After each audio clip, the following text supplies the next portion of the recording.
Sister, எந்திரிச்சிட்டிங்களா? ம் அழுதுகிட்டே அப்படியே தூங்கிட்டேன் போல. ஏதாவது காஃபி ஷாப்பில் நிப்பாட்டேன், கொஞ்சம் ஹெட்டக்காக இருக்கு. சிஸ்டர், காவ்யா இன்னும் எந்திக்கவே இல்லை. காரை நிப்பாட்டினா எந்திரிச்சிருவா. கொஞ்ச நேரம் அட்ஜஸ்ட் பண்ணிக்கோங்க. அவள் எந்திரிச்சதும் காஃபி ஷாப்பில் நிப்பாட்டுறேன். ம் பாரு, சாய்ந்து சாய்ந்து நீ பார்க்கும்போது அடடா, சேர்ந்து சேர்ந்து நிழல் போகும்போது அடடா, விழியோடு விழி பேச, விரலோடு விரல் பேச அடடா, வேறு என்ன பேச. சிஸ்டர், என்ன சுச்சுவேஷன் சாங்கா? எப்படி இருக்கு? Very nice. என்னம்மா, எந்திரிச்சாச்சா? ஆமா, எதுக்கு பல்ல பல்ல காட்டிக்கிட்டு இருக்கீங்க? ஏன் பல்லு நான் காட்டுறேன், உனக்கு என்ன? இப்போ எதுக்கு என் பக்கத்துல வந்து உட்கார்ந்திருக்கீங்க? யாரு? நானு? சரிதான். சொல்லுங்க அர்ஜுன், இப்போ எதுக்கு என் பக்கத்துல வந்து உட்கார்ந்திருக்கீங்க? என்ன தோல்ல வேற சாச்சு போட்டுருக்கீங்க. ரூம்ல வச்சு நீங்க நடந்துக்கிறதெல்லாம் பார்த்து உங்களை ரொம்ப நல்லவர்னு நினைச்சிட்டேன். இப்பதானே தெரியுது, இப்படி தூங்குற பிள்ளைய தோல்ல சாச்சு வச்சுக்கிட்டு ரொமான்ஸ் பண்ணிக்கிட்டு இருக்கீங்க. அவன் கை வலிக்க கஷ்டப்பட்டு கார் ஓடிக்கிட்டு இருக்கான். இவ வந்து தோல்ல சாஞ்சு சோஃபால தூங்குற மாதிரி தூங்கிக்கிட்டு நான் சாச்சு வச்சனாம்ல. ஒழுங்கா எந்திரிச்சு ஓடி போயிரு. நீங்க சாச்சு வைக்கலையா? பின்ன நானா சாஞ்சேன்? காவியா, நான் டிரைவர் சீட்ல உட்காந்துருக்கேன். சீட்டை விட்டு எழும்பி வந்து நகுந்து உட்காந்துருக்குது யாரு? பாவம் பிள்ளை தூங்கி கீழே விழுதுன்னு தோல் கொடுத்தா நீ என்னையும் ஏசிக்கிட்டு இருக்க. எந்திரிச்சு உன் சீட்டுக்கு போ.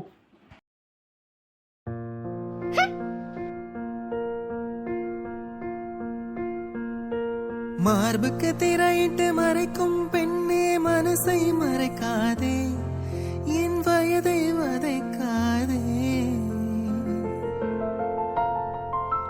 புல்வெளி கூட பனித்துளி என்னும் வார்த்தை பேசும். அர்ஜுன், உங்க ரொமான்ஸ்ல காபி ஷாப்ப மறந்துடாத. நிப்பாட்டு. ரொமான்ஸா? அக்கா நாங்க சண்டை போட்டுக்கிட்டு இருக்கோம். ஓ அப்படியா? ஆனா பாக்குறதுக்கு சண்டை மாதிரி தெரியலையே. நீங்களும் அவர் கூட்டு தானே, அப்படிதான் பேசுவீங்க. ஆமா, ஏன் குழந்தை நான் எப்படி விட்டு கொடுக்க முடியும்? குழந்தைனா? இவர் எப்ப உங்களுக்கு குழந்தைனாரு? இப்பதான், ஜஸ்ட் நவ். அனீஷ் இவனை ப்ரோன் தானே கூப்பிடுறான். அப்போ முறையெல்லாம் கரெக்ட் தானே? இவங்க முறையில முறவாசல் செய்ய. ரெண்டு பேரும் சேர்ந்து என்னையா கடுப்பேத்துறீங்க? பாத்துக்கிறேன். தேஜுமா, என்னத்தை பார்த்துட்டு வாயை பொழுந்துட்டு நிக்கிறா? இந்த கிறுக்க இன்னும் இந்த போட்டோவை கழட்டி தூக்கி எறியல போலயே. தேஜுமா, தப்பா நினைச்சுக்காதடா. இந்த ரூம் ரொம்ப நாளா பூட்டி கிடந்துச்சு. இந்த போட்டோஸ்லாம் முன்னாடி மாட்டினது. நான் இப்பவே கழட்டி தூக்கி போட்டுறேன். பரவாயில்ல ஆண்டி, ஐசி இப்போ எனக்கு அக்கா. அவங்க போட்டோ இங்க இருக்கிறதுல எனக்கு எந்த பிரச்சனையும் இல்லை. இந்த போட்டோ இங்க இருக்கிறத சுத்தமாவே மறந்துட்டோமே. பாவம் இவ என்ன நினைச்சு வருத்தப்பட்டுட்டு போனாலும் தெரியலையே. எப்படி கடுப்பேத்துறது? சிஸ்டர், உஷாராய்க்கோங்க. ஏன் அர்ஜுன், என்னாச்சு? ஏதோ கிரிமினலா யோசிச்சுக்கிட்டு இருக்கா. நம்மளை கடுப்பேத்துறதுக்கு தான் நினைக்கிறேன். காவ்யா, டீயை குடிக்காம ஏதோ யோசிச்சுக்கிட்டே இருக்க. இல்ல ஐஷகா, அதை எப்படி சொல்றதுன்னு தெரியல. பாவம், நீங்க சொன்னா கஷ்டப்படுவீங்க. எப்படி சொல்றதுன்னு தெரியலையா? வாயால தான் சொல்லணும். எல்லாரும் வாயால சொல்லாம மூக்காலே சொல்லுவாங்க. இன்னும் லீடு கிடைக்கல போலயே. எதுவா இருந்தாலும் சொல்லு காவ்யா. இல்ல ஐஷகா, அனீஷ் மாமா போகும்போது என்கிட்ட ஒண்ணு சொன்னாரு. சிஸ்டர், லீட் எடுத்துட்டா உஷாராய்க்கோங்க. சரி அர்ஜுன், ஏதோ சொல்ல போறேன்னு கீழே பார்த்துக்கிட்டு இருக்க, சொல்லு. இல்ல ஐசகா, அனீஷ் மாமா இருக்கார்ல, வந்ததும் என்னையே ரெண்டாவது மேரேஜ் பண்ணிக்கிறேன்னு சொல்லியிருக்காரு. அதான் இதை சொன்னா உங்க மனசு தாங்காதுல, அதான் நான் அமைதியா இருந்தேன். பாருங்க, இப்போ உங்க முகமே வாடி போச்சு. அடியே, ஏன் அனீஷ் ஒன்ன கல்யாணம் பண்ணிக்கிறேன்னு சொன்னானா? கடுப்பு ஏத்துறதுக்கு இவ்வளவு முக்கியம் யோசிச்சிருக்க? அப்பா அடி, பெரிய கும்பிடு, தயவு செஞ்சு கட்டிக்கோ. எனக்கு எந்த பிரச்சனையும் இல்லை. நீயாச்சு அவனாச்சு. கடுப்பு ஏத்தலான்னு பார்த்தா இப்படி பேசுறாங்க. என்ன சிஸ்டர், கொஞ்சமாவது ஆக்ட் பண்ணுங்க. பாவையும் பொண்டாட்டி உங்களை கடுப்பேத்துறதுக்கு ரொம்ப மூளையை கசக்கி யோசிச்சிருக்கா. அர்ஜுன், அதுக்காக இவ்ளோ முக்கியம் யோசிச்சா நான் எப்படி ஆக்ட் பண்ண முடியும் சொல்லு? வேற என்னலாம் சொன்னா? ஹனிமூன் எங்கலாம் போறீங்க? ஐசக்கா, என்னடி நீ தானே சொல்லிட்டு இருந்த? கண்டினியூ பண்ணு. இவங்களுக்கு கடுப்பேத்தலாம் பார்த்தா நம்ம தான் முக்க வாங்கிரும் போல. குட்டிமா, கடுப்பேத்துறதுக்கு ஐடியா வேணும்னா மாமன் கிட்ட கேட்டுக்கலாம்ல. பாவம், இப்படி மொக்க வாங்கியிருக்க வேணாம். அர்ஜுன், நீ எதுவும் ஆர்டர் பண்ணலையா? எங்களுக்கு மட்டும் டீ காஃபி சொல்லியிருக்க. எனக்கு தான் காவியா இருக்காளே. நானும் அவளும் ஷேர் பண்ணிப்போம். லைஃபையே ஷேர் பண்ண போறோம், ஒரு காஃபியை ஷேர் பண்ண மாட்டோமா? என்ன குட்டிமா, நான் சொன்னது சரிதானே? என்ன சரி? நானா எதையும் யார் கூடயும் ஷேர் பண்ண மாட்டேன். என்னடாமா, நீ என் கூட லைஃபை ஷேர் பண்ண போற, அப்புறம் பெட்டை ஷேர் பண்ண போற. அர்ஜுன், என்ன பேச்சலாம் ஒரு மாதிரி இருக்கு. ஏன் ஷேர் பண்ண மாட்டியா? இது காஃபி ஷாப், இப்படிலாம் பேசாதீங்க. அப்போ வீட்லனா ஓகே அப்படிதானே? அது நான் அப்படி சொல்லல. எங்கேயுமே பேசாதீங்க. அதுக்கே வாயெல்லாம் வளருது. அடி உன் மூச்சினை மெல்ல நான் அர்ஜுன், அர்ஜுன், தள்ளி போங்க. ஓசைக்கு இணையான இசை இல்லையே. உந்தன் கூந்தல் மூடி கொஞ்சம் அசைகின்றது. நாங்களும் இங்கதான் இருக்கோம்.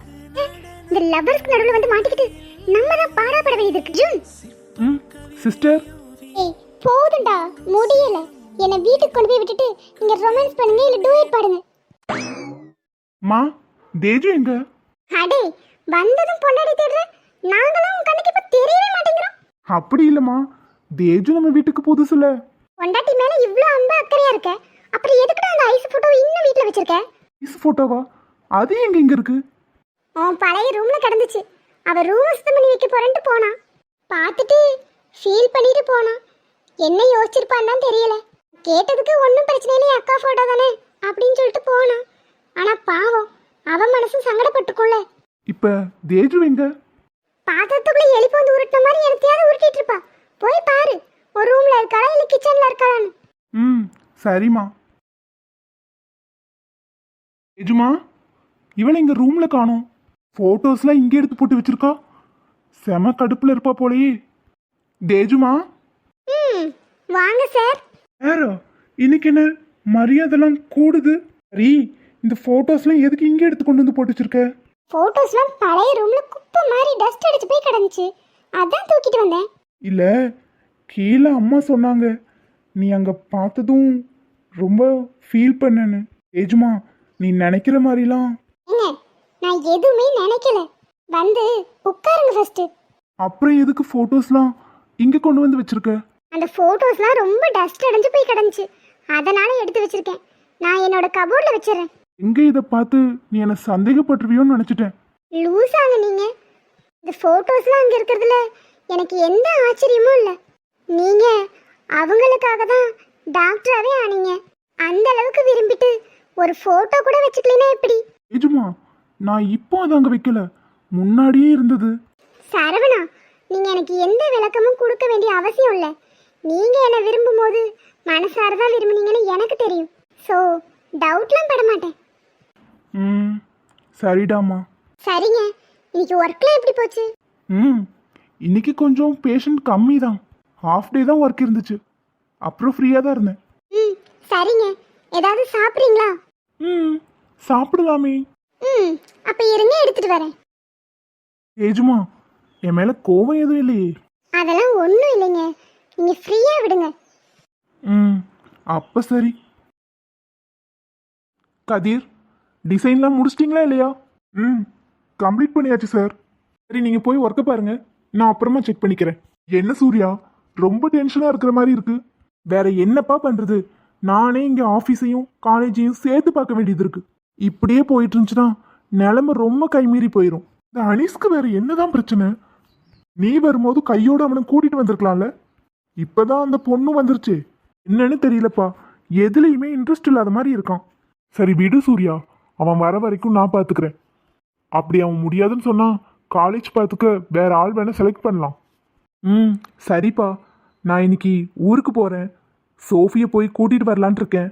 ஆஃபீஸில் அவ இருந்தால் இன்னும் ஹெல்ப்ஃபுல்லாக இருக்கும். சரி தம்பி. அப்புறம் அப்பா சொல்ல மறந்துட்டேன், நம்ம அனிஷ் மாதிரியே ஒரு பையன் வந்திருக்கான். என்ன தம்பி சொல்கிற? அனிஷ் மாதிரியேவா? ஆமாப்பா, நேம் கூட அர்ஜுன். அர்ஜுன் வந்திருக்கானா? என் பையனை பார்க்கணும் போல இருக்கு. இந்நேரம் அப்போ எல்லா உண்மையும் தெரிஞ்சிருக்குமா? தெரிஞ்சிருந்தா சூர்யாவுக்கும் தெரிஞ்சிருக்குமே. ஆனால் யாரோ ஒரு பையன்ல சொல்கிறான். அப்பா என்ன யோசிச்சுட்டு இருக்கீங்க? அதெல்லாம் ஒன்றும் இல்லை சூர்யா, நீ ஒர்க்கை கண்டினியூ பண்ணு, நான் கிளம்புறேன். சரிங்கப்பா, நான் இன்னைக்கு ஈவினிங் போகிறேன்.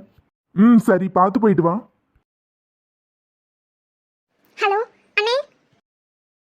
அம்மு எப்படி இருக்க? ம் இருக்கேன். அம்மா எப்படி இருக்காங்க? அம்மாட்ட பொய் சொல்லிட்டு வந்தது மட்டும் தெரிஞ்சிச்சுன்னா அவ்வளோதான். அண்ணே அம்மா டியே பக்கத்துல இருக்கிறது மட்டும் சொன்னேன்னு வெயி தொலைச்சு. ஏன் அம்மாக்கு என்னாச்சு? அம்மாக்கெல்லாம் ஒன்றும் இல்லை. ஆனா நீ நீ இப்போ எதுக்கு கால் பண்ண? நான் இங்கே இருந்தாலும் என் மனசெல்லாம் அங்கே தான் இருக்கும். அம்மாவை பற்றி யோசிச்சுட்டே இருக்கேன். இது வரைக்கும் அம்மா கிட்ட பொய்யே சொன்னதில்லை. ஆனால் ஃபர்ஸ்ட் டைம் பொய் சொல்லிட்டு இந்தியா வந்துட்டேன்ல. இருக்கு பயலே, நம்மளை எதையும் சொல்லக்கூடாதுன்னு சொல்லிட்டு அத்தனையும் ஃபோனை போட்டு வளரிக்கிட்டு இருக்கான். டியே பேசு. அண்ணே நான் நல்லா இருக்கேன், அம்மா நல்லா இருக்கு, நீயும் நல்லா இருக்குன்னு தெரியும். ஃபோனை வைனே. அம்மு நானே எப்போ தான் கால் பண்ணுறேன், ஃபோனை வைன்னு சொல்கிற. எல்லாம் உன் நல்லதுக்கு தான் சொல்கிறேன், ஃபோனை வை. டியே பேசுடி. சரிண்ணே சொல்லு, அப்புறம் உன் தலைவிதி. அப்புறம் அம்மு அம்மாவை நல்லபடியாக பார்த்துக்கோ. அம்மா கிட்ட பொய் சொன்னது மனசுக்கு கஷ்டமாக தான் இருக்குது. ஆனால் என்ன பண்ணுறது, எனக்கு காவியா வேணும். ஃபினிஷ்ட். இவனை யார் இந்த நேரத்தில் கால் பண்ண சொன்னது? அவியாவா? அது யாரடி? எனக்கு எதுவும் தெரியாது. ஓ இவன் ஒருத்தன், அவனே ஃபோனை போட்டு வாலண்டரி எல்லாத்தையும் உளறிக்கிட்டு இருக்கான். அண்ணே எனக்கு தூக்கம் வருது, போய் தூங்கட்டா. விடிய விடிய ஃபோன் தானே பார்த்துட்டு இருப்ப, என்ன திடீர்னு தூக்கம் வருதுன்னு சொல்கிற? என்னாச்சு உனக்கு? அண்ணங்கிட்ட பேசுறதுக்கு அவ்வளோ கஷ்டமா? அட பைத்தியக்காரா, நீ மாட்டிக்கிட்டு இருக்கடா. அண்ணே கட் கட். பட்னா கோட் வேர்டில் ஒருவேளை அம்மா அம்மா என்ன அர்ஜுன் இதெல்லாம்? என்கிட்ட போய் சொல்லிட்டு திரும்பவும் இந்தியா போயிருக்கியா? ஏன் அர்ஜுன் இப்படிலாம் பண்ணிக்கிட்டு இருக்க? நீ இப்படிப்பட்ட பையனே இல்லையே. காவியா யாரு? அம்மா அது வந்து யாரா வேணாலும் இருந்துட்டு போட்டும், நீ கிளம்பி இப்ப வா. நாளும் நேர்ல வந்து பேசிக்கலாம். அம்மா அம்மா ப்ளீஸ்மா கொஞ்சம் பொறுமையாக கேளுங்க. அர்ஜுன் பொறுமையா கேட்கறதுக்குலாம் நாள் இல்லை, நீ கிளம்பி வா. இத்தனை நாளா பையன் என்ன பண்றானோ ஏது பண்றானு மனசு போட்டு குழப்பிக்கிட்டே இருந்தேன். நீ என்னடானா ஒவ்வொரு தடவையும் என்னை ஏமாத்திட்டு இந்தியா போற. அம்மா காவியா. அர்ஜுன் யாரை பத்தி எனக்கு தெரிஞ்சுக்க வேண்டிய அவசியம் இல்லை, நீ கிளம்பி வா. ப்ளீஸ்மா பொறுமையாக கேளுங்க. இத்தனை வருஷமா என்கிட்ட பொய்யே சொல்லாத என் பையன் இப்போ ஒரு பொண்ணுக்காக இவ்வளோ தூரம் இவ்வளோ மெனக்கிட்டு பொய் சொல்லிட்டு போறான். எனக்கு எப்படி இருக்கும்? பொண்ணு என்ன உனக்கு அந்த அளவுக்கு முக்கியமா? அம்மா காவியா ரொம்ப நல்ல பொண்ணுமா, அவளை எனக்கு ரொம்ப பிடிச்சிருக்கு. நான் அவளை மேரேஜ் பண்ணிக்கணும்னு ஆசைப்படுறேன். அர்ஜுன் இது வரைக்கும் உன் ஆசைக்கு நாங்கள் என்னைக்காவது தடையா இருந்திருக்குமா? இப்போவும் அதே மாதிரி தான். நீ அந்த பொண்ணு விரும்பினா நாங்கள் வந்து பேசுகிறோம், மேரேஜ் பண்ணிட்டு இங்கே கூட்டிட்டு வா. இல்லை அவள் இன்னும் என் லவ்வை அக்செப்ட் பண்ணிக்கவே இல்லை. என் பையன் லவ் ஒருத்தி அக்செப்ட் பண்ணிக்கலையா? அவன் அவ்வளோ பெரிய ஆளா? அப்புறம் எதுக்குடா வீணா அங்கே உட்காந்துக்கிட்டு இருக்க? கிளம்பி வா. இல்லைம்மா அவள் எப்படியாவது ஓகே சொல்ல வச்சிருவேன். அதுக்கப்புறம் தான் என்னால் இங்கேருந்து வர முடியும். அவன் ஏற்றுக்கலன்னா என்ன, அவங்க வீட்டில் பேசுவோம். நம்ம இருக்கிற ஸ்டேட்டஸ்க்கு கண்டிப்பாக அவங்க வீட்டில் ஒத்துக்குவாங்க. இல்லைம்மா ஸ்டேட்டஸ் பார்த்துலாம் பின்னாடி வர பொண்ணு அவ இல்லை. அவங்க ஃபேமிலியும் அப்படிப்பட்டவங்க கிடையாது. ஸோ அவள் மனசில் இடம் பிடிச்சதுக்கப்புறம் தான் அங்கே வர முடியும். அதுவும் அம்மா நான் டெம்ப்ரவரியாக தான் அங்கே இருப்பேன். காவியாவோட ஆசை என்னென்னா நான் அவள் கூட இந்தியாவிலேயே இருக்கணும். அவ ஆசைக்கு நீ இந்தியாவில் இருந்துட்டா அப்போ இந்த அம்மா உனக்கு வேணாம், அப்படித்தானே? அப்படி இல்லைம்மா, எனக்கு காவியாவும் ரொம்ப முக்கியம். உங்களை பார்க்கணுன்னா நான் எப்போ நினச்சாலும் அங்கே வர முடியும். அப்புறம் என்ன? ஆனா அர்ஜுன் ஒரு பொண்ணுக்காக நீ இவ்வளோ தூரம் இறங்கிட்டல, நீ பண்றது சரியே இல்லை சொல்லிட்டேன். கண்டிப்பா ஃபியூச்சர்ல உனக்கு யாருமே தெரியும். ப்ளீஸ்மா கோவப்படாதீங்க, என் செல்ல அம்மா இல்லை. அப்படி இல்லை அர்ஜுன், ஏதோ ஒரு பொண்ணுக்காக நீ அம்மாவை விட்டுட்டு இத்தனை நாளாக இருந்தேங்கிறது என்னால் தாங்கிக்க முடியல. இனி ஆயுசுக்கும் அங்கே தான் இருப்பேன்னு சொன்னா எப்படி அர்ஜுன்? உங்களுக்கு எப்போல்லாம் பார்க்க தோணுதோ அப்போல்லாம் நான் அங்கே வந்து நிற்பேன். நீங்கள் ஃபீல் பண்ணாதீங்கம்மா. என்ன அதெல்லாம் அம்மா சமாதானம் ஆயிடுவாங்க. நான் அப்புறம் கூப்பிட்றேன், நீ ஃபோனை வை. ம் சரி அம்மு. அம்மா அண்ணன் நினச்சி நீ இவ்வளோ கஷ்டப்படுற. எப்பவுமே அண்ணன் அதுக்கு பிடிச்ச விஷயத்த தான் செய்யும், அது உனக்கே தெரியும்ல. அதெல்லாம் சரிதாண்டி, அவன் வேற எங்கேயாவது இருந்தா கூட நான் பயப்பட மாட்டேன். ஆனால் இந்தியாவில் இருக்கிறதா ஏன் அங்கே போனா என்ன? அங்கே போனா நான் அவன் அம்மா இல்லைன்னு அவனுக்கு தெரிஞ்சிடும்ல. தெரிஞ்சிட்டா அவன் திரும்ப என்னை பார்க்க கூட வரமாட்டான்.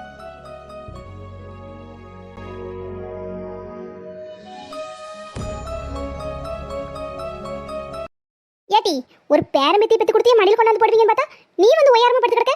அட போங்க ஆச்சி, உங்களுக்கு எப்போ பார்த்தாலும் இதே பேச்சு தான். வேற என்னத்த சொல்ற? இந்த வீட்லயே மூத்ததா கல்யாணம் பண்ணிட்டு வந்தது நீ தான். இப்போ எல்லாருக்கும் எதிர்பார்ப்பு இருக்க தானே செய்யும். ஏம்மா சும்மா இருமா, அவளை என்னத்தையா சொல்லிட்டே இருக்காத. சி என்ன கேள்வி கேட்குறீங்கல்ல? இங்கே ஒருத்தி கல்யாணம் கொஞ்ச நாள் கூட பார்க்காம புருஷன் எங்கேயோ வனவாசம் அனுப்பியிருக்கா, எங்கன்னு கேளுங்க. ஏய் சைக்கிள் கேப்ல என்ன கொடுத்து விடாத. ஆமா ஐஷுமா, அனிஷ் தம்பி எங்க போயிருக்கு? அது ஒண்ணும் ஆச்சி, எல்லாம் நல்ல விஷயம்தான். அதை நான் இப்ப சொல்ல மாட்டேன். அதை சொல்றதுக்கு ஒரு சுச்சுவேஷன் வரும், அன்னைக்கு சொல்றேன்.